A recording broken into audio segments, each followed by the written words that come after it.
gang. I disrespect you, make you throw your motherfucking life away. Chump. You a chump to me, nigga. You and your clique are mob ties, nigga. Y'all can suck my dick. Let me tell you something, homie. I didn't have no show. I was working with the same organization that works against you niggas. James Prince got a house full of them niggas, them sex offender peddlers. Cause the FBI want the Houston Police Department and James Prince too. Why you think Houston police keep turning the other way on all these murders, nigga?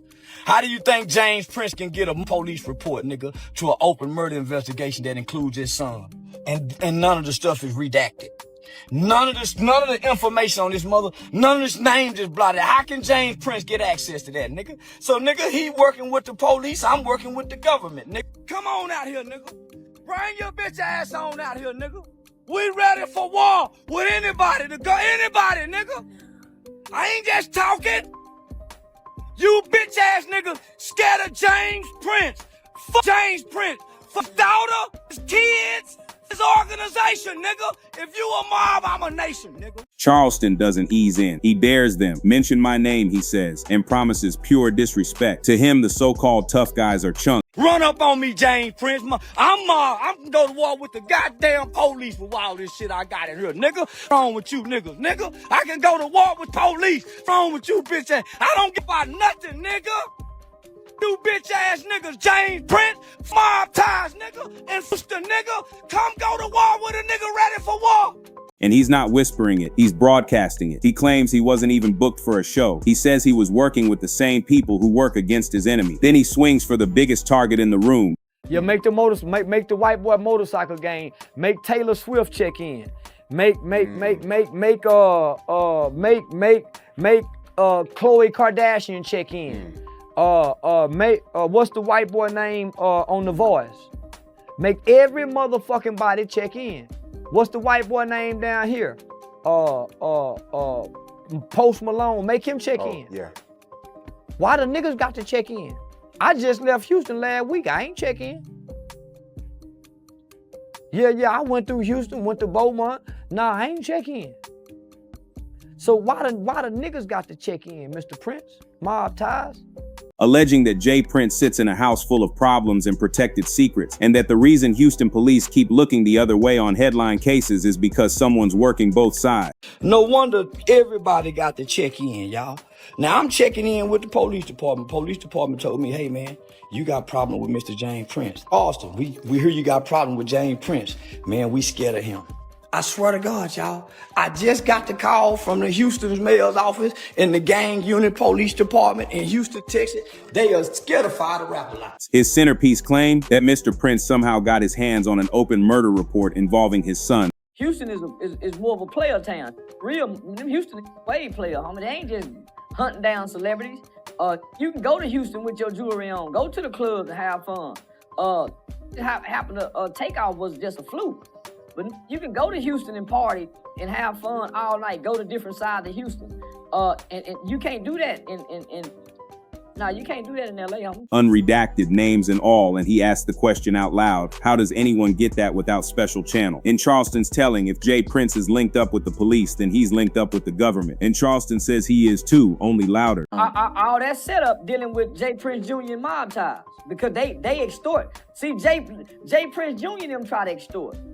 But they don't come up, when they come up here, they be on their best behavior. When mob ties come up to Dallas, nigga, I was in DG with the homie. When Houston played Dallas, throwing money like a motherfucker. They be on their best behavior. They only try to play the mob ties extortion to the weak rappers. But come on, homie, you heard what Sauce Walker told us, man. Yeah, man, y'all, homie, nah, Houston is a player town, homie. He paints himself as a one-man nation who doesn't blink at pressure, warning that if anyone wants to test it, he's ready for war. The message is blunt. Yeah, I don't think they mob ties is mob ties. It's rap-a-lot ties, but they ain't got no mob to move nothing in America. They can't persuade no judge like the real Italian mafia can. They ain't got no construction contracts like the real mob ties in New York has with the unions. And no. They just playing gangster like the niggas playing. Jay Prince is a mogul, but he don't have a mob. And he not a mafia. He won't bow, he won't hush, and he's not playing by the rules of mob ties. But if he won't play along, what exactly is he refusing to do next? San Antonio is dangerous. It's a lot of places that's dangerous. But you can go as a black rapper, a black celebrity, and have fun in these towns, long as you don't check in to J. Prince Jr. J. Prince Jr. is the boy. Everything happened around him. He the boy. Not the city of Houston. J. Prince Jr. is the boy trying to play gangster mob, homie, really discrediting his father's name and legacy. Cause he private kid school, so why would you check into the private school? Private school, homie. Now Jazz is way more player from what I heard. But J. Prince Jr. go beat up the bitches, stick his long fingernails when they walk by the strip club, bite their booty, all kind of shit. He an unruly motherfucker. You done heard the rumor, man. Come on, homie. Yeah, all the girls in the strip club say he got long fingernails, be trying to stick his fingers up. He flips the table on Houston's so-called check-in culture and laughs at the idea that anybody should bow for a hall pass. If the rule is real, he says, then make everybody follow it. Stay away from J. Prince Jr., you'll be all right in Houston. But if he tricked you in thinking you got to come be with them, they go. Remember the that was shooting the fake dice on? I had him on recording telling the story. Right after the day, he telling me how Takeoff was quiet and the Quavo was doing all the talking. So I know one of the called to come shoot the bad dice on. So if you like to gamble, yeah, you go get caught up with Boosie and all them with the J. It's homie, yeah, nah. But if you stay away from the crowd and you just with who you with, you can have fun in H-Town. It's a party town. Have fun till the sun come up. And it's a player town. Houston have always been a player town. Don't get me wrong, they get gangster, but they only get gangster when they have to. Don't look around trying to be gangster and force gangsterism off on just their people. That's why it's a lot of black, vibrant businesses out there in Houston. Make the biker clubs do it. Make the pop megastars do it. Make the TV darlings and chart toppers sign in at the door. Oh, you said? Yeah. Okay, for sure. But I did see the mob ties in the J. Prince red too. Bro. Man, nigga, ain't nobody scared of them niggas. I'm saying like what, but like where does that come from? Where does that come from? Because somebody asked the question. We not afraid of J. Prince up here in Dallas. He ain't had no influence up here. His sons, none of that shit. My nigga right there, nigga, they come through and try to do something. Nigga, we some big dogs up here. Nah, homie, them niggas only big down now. Mob ties don't exist up here because when the police kill some, where's mob ties? When we need murder solved in the community and these niggas kill babies, where is mob ties? When the women is getting beat and raped, where is mob ties, homie? Where is mob ties for the community program? Nigga, fuck mob ties, nigga. Harder we working for these kids up here. Don't bring no motherfucking mob ties up to me, nigga. Them niggas don't do a goddamn thing. He rattles off names like it's a roll call and then points to himself as Exhibit A. He just rolled through Houston and slid over to Beaumont. Nah, homie, take them restrictions and protocols off any nigga. We don't owe y'all nothing. Y'all people want to enjoy the entertainment. I can go hire me some white boy sheriffs to patrol me, but I'd much rather get the black security company. But if I got to check in because they go be dropping tips on me, now I go get the white boy security. You don't make them police check in. So no, that's what I mean by I don't respect nothing like that. You just making your people check in. That ain't how the mob work. The mob make everybody pay a price. The judge, the police chief, the police that run the beat, everybody got to pay. So that's why I don't respect it, homie. And I hate, it's like Whack 100 done tricked Mr. Prince, man. Mr. Prince normally don't talk. And he didn't check in with anyone. No text, no tap-in, no permission slip. So why, he asked, should rappers be the only ones told to kneel? If mob ties is truly the gatekeeper, then why are regular travelers and big-name artists moving around without a stamp? He don't have that mystique to him no more. Now he on camera explaining to this punk ass, yeah, so now he don't look like the big bad Prince no more. He look nervous at times. He looked like Whack getting the best of him. He don't look strong no more. Cause he done let Wack trick him. But I know, and he know, the feds done rattled his cage with Wack. And they ain't never been able to rattle his cage. Wack 100 is with the FBI. That's why J. Prince seems so nervous. Cause he know that nigga with them people. He know it. That's why he seems so like he's shaking. He know it. I know it and Mr. Prince know it. And the FBI know we know. So, I just hate the great Prince, man. The great Mr. Prince. Let that nigga trick him. Yeah. He frames the whole ritual as selective theater pressure for some, a pass for others, and then stares straight at the so-called enforcement arm. It's Charleston White on mine. I don't claim no gang. I don't claim no city. Nigga, I represent a nation. Nigga nation. And I don't give a fuck about none of you bitch ass nigga. Me and my family got land. Nigga, we got land like a motherfucker, nigga. And bitch ass nigga, I'm telling you, hoe ass nigga, I ride around ready to go to war with any one of you bitch ass niggas. Run your bitch ass up over here, nigga. I got a car full of goddamn guns ready to go to war with any one of you motherfucking niggas, nigga. Bitch ass nigga. I got over 50 motherfucking guns in there, bitch ass nigga. I go to war with any of you hoe ass nigga. Bulletproof vests and everything, nigga. Don't give a fuck about none of you niggas, nigga. You talking about this nigga nation, bitch ass nigga. Run up on me, James Prince. I'm gonna go to war with the goddamn police with all this shit I got in here, nigga. What's wrong with you niggas, nigga? I can go to war with the police. What's wrong with you, bitch ass? I don't go by nothing, nigga. You bitch ass niggas, James Prince, mob ties, nigga, in Houston, nigga. Come go to war with a nigga ready for war. If this is really about safety, show the receipts, because as far as he's concerned, the only people he'll ever check in with wear badges, not chains. But if he's choosing the police over any street stamp, what happens when the officials themselves start weighing in? But that ain't got nothing to do with Houston. That have more something to do with him having something to do with Dawg. And she playing gangster. But if man, you can go to Houston, man, and really enjoy yourself.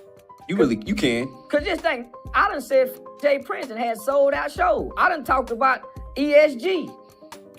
And I go to Houston and enjoy myself. Charleston says the phone rang and it wasn't a rapper calling. He claims the mayor's office and the gang unit in Houston reached out, quietly acknowledging that the Rap-A-Lot aura makes even officials uneasy. One of the things that's important to do when you are under attack by feds or any police force, anything period, is to not be afraid to put the spotlight on it.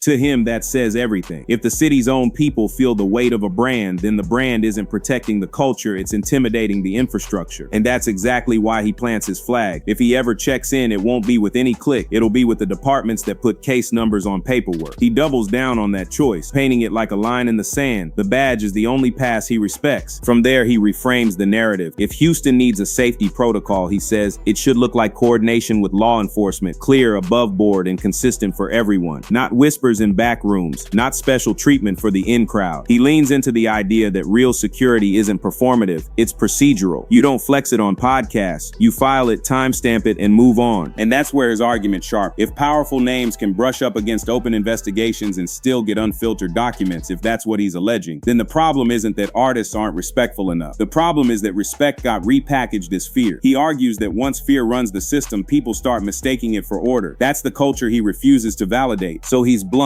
He'd rather be accused of snitch energy by strangers online than hand his safety to people who can't guarantee it on paper. In his words, the police don't need a handshake to do their job. They need a reason. They need a report. They need a statute to stand on. If a city truly wants peace for touring artists and local crowds, that's where you start, not at a strip club table or a studio lobby. But if Houston really is, as he says, a player town, why did one of its darkest nights still happen under the lights? He draws a line between cities. Houston, he says, is a player town, a place where you can can wear your jewelry, hit the clubs, and move from side to side without hunting season energy. What happened to Takeoff, he insists, was a tragic fluke, not a rule. That's his frame. You can party in H-Town till the sun comes up and make it home. No escort, no ceremony. Then he swings back to the check-in ritual and calls it what he believes it is, pressure masquerading as protection. According to him, the Mob Ties crew flexes on the softer targets, the artists who don't have a hometown backbone in the room, while playing perfectly polite when they step into other people's cities. He points to Dallas nights as proof. The same crews throw money and mind their manners when they cross that line, and he name-checks Sauce Walker like a local weather report. An example of how the city's energy shifts depending on who's around. The core jab is simple. If Houston really runs on charm and game, why is anybody being told they need a sponsor to breathe? He frames the extortion angle as selective enforcement, big on appearance, light on actual safety. If the streets are truly player, then protection shouldn't come with a subscription fee, and it shouldn't vanish the moment a camera stops rolling. Pressure that only bites weak rappers isn't protection, it's branding, and branding can't stop a bad night. If the logo is louder than the leverage, he asks, how mob is Mob Ties really? He cracks the image right down the middle. A real mob, he says, moves judges, sways unions, steers contracts. It doesn't post hashtags and call it muscle. In his words, what's being sold as Mob Ties feels more like wardrobe than weight, loud branding, light leverage. And he keeps the spotlight on Junior, saying the chaos always circles him, not the city. The legacy is real, he admits, but the son's performance is the problem. The posturing, the club scenes, the stories that float around after the lights go low. He repeats a rumor that's been passed around in strip club whispers about long fingernails and hands that don't know boundaries, presented as street talk, not certified fact. The point isn't the tabloid detail, it's the contradiction. If you're the gatekeepers of safety, why are the most common stories about you the ones no woman would co-sign? He pushes the critique further. If you're truly a syndicate, you don't cherry pick who deserves protocol. You don't play polite out of town and then push paperwork on the home turf. Real power doesn't need to tell you it's power. It changes the temperature in the room when it walks in. And that, he argues, is why the mob label doesn't fit. Because influence measured in Instagram clips and backstage whispers won't move a courtroom, won't stop a tragedy, and won't protect a name when the city starts asking hard questions. So if the badge of honor is mostly smoke, where is that supposed power when the community calls for help? He turns from image to impact and asks the question that cuts deepest. Where is all that supposed power when the neighborhood needs it? When babies get caught in crossfire? When women are hurt? When murders sit unsolved? Where are the check-ins then? He says the big dog energy only roars on home turf and only toward the same people who buy the tickets and stream the music. Up in Dallas, he says that aura doesn't travel. There's no sway, no special pass, no fear. And that's his test for authenticity. If your reach stops at the county line, it's not a syndicate, it's a slogan. He rips the protocol logic apart. If this were truly a protective network, the whole city would feel it. Cops, judges, corner stores, everybody. Real syndicates tax everyone, not just rappers passing through a club. If the community can't point to safer streets, solved cases, or programs that keep kids out of the spiral, then what exactly is all this posture buying? He says the only place the brand shows up is where cameras are rolling and artists are most isolated. That's not security, that's leverage. And leverage built on fear collapses the second people stop believing in the costume. If the costume is slipping, who helped pull the mask off? He says the shine is fading. In Charleston's telling, the man who once let silence do the talking is now explaining himself on camera, and that alone ruins the aura. He argues that the mystique cracked the moment Mr. Prince entertained back and forth online, and it shows in the body language, less certainty, more second guessing, the look of a legend being baited into a narrative he didn't write. Charleston frames it like a chess player who stood up from the board and started arguing with the crowd. The game changes the minute you do that. Then he fires off the claim that turns heads. He alleges whack 100 moves with federal proximity, and that pressure has rattled the cave. In his words, that's why the posture feels different now, because when you suspect them people are listening, bravado turns cautious. Charleston insists he knows it, Mr. Prince knows it, and as he puts it, the feds know we know it. He paints that triangle of awareness as the real engine behind the recent clips and clarification, not dominance, defense. For Charleston, the point isn't who's louder, it's who controls the tempo. He argues that once you're reacting instead of setting the pace, the illusion of untouchable power is already gone. You're no longer the storm, you're checking the weather. And when the aura slips, he says the brand has to work twice as hard just to look like it used to feel. So if image can't carry you, what does real power look like, and who still has it when the cameras are off? Charleston draws the circle close. Real power, he says, doesn't beg for acknowledgement or force a handshake. It earns respect without flashing it, and it keeps people safe when no one's recording. He claims the Mob Ties image runs on smoke and slogans, loud when it's time to posture, quiet when the community needs answers. He throws his own stance on the table like evidence. He'll move through Houston without a sponsor, enjoy the city, do a show after calling names, and still refuse to bend. If someone's looking for a permission slip, his goes one way to the people with badge numbers and report law. Everything else he says is theater. He pushes a simple test. If check-in can't prevent a nightmare, then it's not protection. If it can't de-escalate before tragedy, if it can't deliver justice after, if it can't make families feel safer, then the ritual is just pressure with PR. In his view, real guardians don't create clever protocols for rappers, they create predictable rules for everyone. That's why he wants the spotlight on any pressure from them people too. He says the fastest way to kill a bad play is to put it under floodlights. If the name doesn't match the actions, the brand won't survive the glare, and the culture is split right where he wants it. Some call him reckless, others call him the only one saying what's been whispered for years. He's not trying to land in the middle, he's pushing the edges, insisting that fear dressed up as tradition has run out of runway. If the truth is that mob ties ain't saving nobody, then the check-in era deserves a quiet funeral and a locked door on the way out. His final message is defiant. He claims a nation, not a gang, and he refuses to trade peace of mind for a ritual he doesn't respect. He says Houston can still be what it's always been, a player town, a place to celebrate, to spend money, to build memories without a toll booth at the city limits. Power that needs you to say its name isn't power. It's a performance, and performances end when the crowd stops clapping. If you believe safety should be real, not performative, drop no check-in the comments. If you think the ritual still has a place, tell us why and what it actually protects. Either way, don't just watch the headline, watch the actions, because the next time the lights come up in Houston, the truth won't be in the slogan, it'll be in who makes it home.